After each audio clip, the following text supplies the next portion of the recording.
ചില മനുഷ്യരുടെ കഥകൾ വായിക്കുമ്പോൾ അവർ ശരിക്കും പോരാളികളാണെന്ന് തോന്നിപ്പോകാറില്ലേ? ഈ കഥ പറയുമ്പോൾ ഹൃദയം വിങ്ങുന്നുണ്ട്. പക്ഷേ അവളെ അറിയുന്ന ഓരോ വാക്കിലും അവൾ ഒരു യഥാർത്ഥ പോരാളിയായിരുന്നു എന്ന് തോന്നിക്കൊണ്ടേയിരിക്കുന്നു താനും. അതെ, അഹമ്മദാബാദ് വിമാനാപകടത്തിലില്ലാതായ രഞ്ജിത ആർ നായർ ഒരുപിടി സ്വപ്നങ്ങളുമായി ഒമാനിലേക്ക് വണ്ടി കയറിയ, അവിടെ നിന്നും പഠിച്ച് വീടെന്ന സ്വപ്നവുമായി ലണ്ടനിലേക്ക് എത്തിയ, ഈ തിരക്കുകൾക്കിടയിൽ ഉറക്കമൊഴിച്ച് പഠിച്ച് കേരള PSC വഴി നാട്ടിൽ സ്ഥിരജോലി നേടിയ, അമ്മയായ, കുടുംബം ചുമലേറ്റിയ, തൻ്റെ സ്വപ്നങ്ങളിലേക്ക് കഠിനാധ്വാനം ചെയ്തു മുന്നേറിയ 39കാരി. നീ ധൈര്യശാലിയായിരുന്നു, തോറ്റുകൊടുക്കാൻ മനസ്സില്ലാത്തവളായിരുന്നു, ഏവർക്കും പ്രിയപ്പെട്ടവളായിരുന്നു, അതുറപ്പ്. പത്തനംതിട്ട കോഴഞ്ചേരി പുല്ലാട് സ്വദേശിയാണ് രഞ്ജിത. 2004-2007 ബാച്ചിൽ പന്തളം NSS മെഡിക്കൽ മിഷൻ ആശുപത്രിയിൽ നഴ്സിംഗ് പഠനം.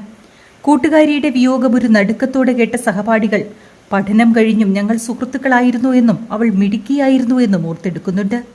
ഇതിനിടയിൽ എപ്പോഴോ വിവാഹം, 2 കുഞ്ഞുങ്ങൾ, 7ാം ക്ലാസ്സുകാരി തികയും 10ാം ക്ലാസ്സുകാരൻ ഇന്ദുചൂടും. സ്വപ്നം കണ്ട ജീവിതം നാട്ടിലെ ചെറിയ നഴ്സിംഗ് ജോലി കൊണ്ട് കെട്ടിപ്പടുക്കാനാവില്ലെന്ന ഉറപ്പാവണം അവളെ നഴ്സുമാരുടെ പറുദീസയായ ഗൾഫ് നാടുകളിലെത്തിച്ചു. അവിടെ ഒമാൻ ആരോഗ്യ മന്ത്രാലയത്തിന് കീഴിലെ സലാല സുൽത്താൻ ഖാബൂസ് യൂണിവേഴ്സിറ്റി ആശുപത്രിയിൽ നഴ്സായി 5 വർഷക്കാലം. ഇതിനിടയിൽ ജീവിതം ഒട്ടൊന്നു പച്ച പിടിച്ചപ്പോൾ മക്കളെയും ഒപ്പം കൊണ്ടുപോയി.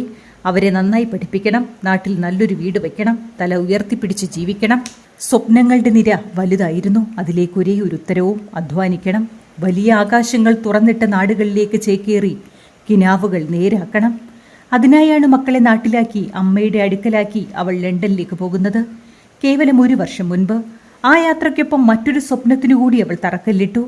കുടുംബ വീടിനടുത്ത് സ്വന്തമായൊരു വീട്, തനിക്കും മക്കൾക്കും ഭയമേതുമില്ലാതെ കഴിയാൻ സ്വന്തമായി നാട്ടിലൊരു വീട്.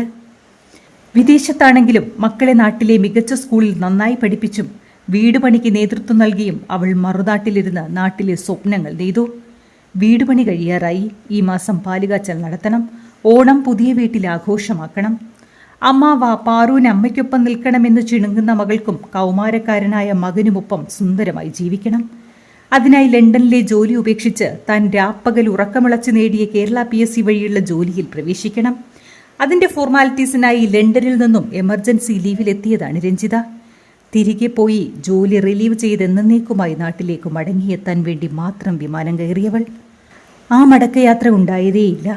അമ്മ തിരികെ വരുന്നതും നോക്കിയിരുന്ന, തലേന്ന് ഉമ്മതെന്ന് യാത്രയാക്കിയ അമ്മയെ കാത്തിരിക്കുന്ന 2 കുഞ്ഞുങ്ങൾക്ക് ഈ യാഥാർത്ഥ്യം ഉൾക്കൊള്ളാനാകുമോ? എത്ര കോടി കിട്ടിയാലും അമ്മയില്ലാത്ത ആ കുരുന്നുകളുടെ ജീവിതം ഇനി പഴയതുപോലെയാകുമോ?